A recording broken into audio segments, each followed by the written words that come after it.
أعوذ بالله من الشيطان الرجيم. بسم الله الرحمن الرحيم. عما يتساءلون عن النبأ العظيم الذي هم فيه مختلفون كلا سيعلمون ثم كلا سيعلمون ألم نجعل الأرض مهادا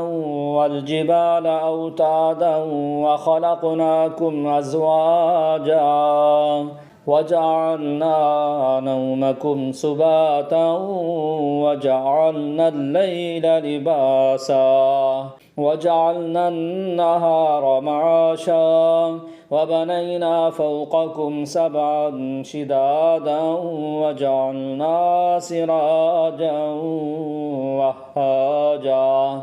وأنزلنا من المعصرات ماء سجاجا لنخرج به حبا ونباتا وجنات ألفافا إن يوم الفصل كان ميقاتا يوم ينفخ في الصور فتأتون أفواجا وفتحت السماء فكانت أبوابا وسيرت الجبال فكانت سرابا إن جهنم كانت مرصادا للطاغين مآبا لابسين فيها أحقابا لا يذوقون فيها بردا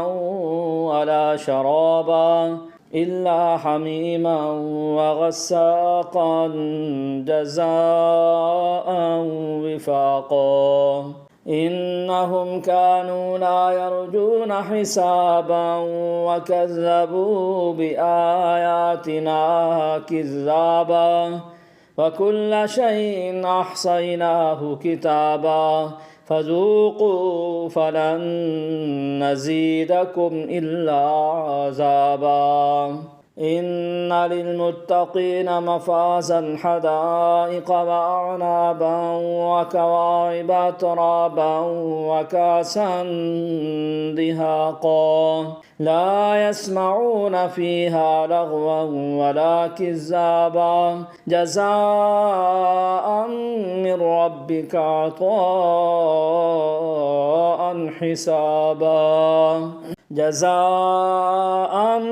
من ربك عطاء حسابا رب السماوات والأرض وما بينهما الرحمن لا يملكون منه خطابا يوم يقوم الروح والملائكة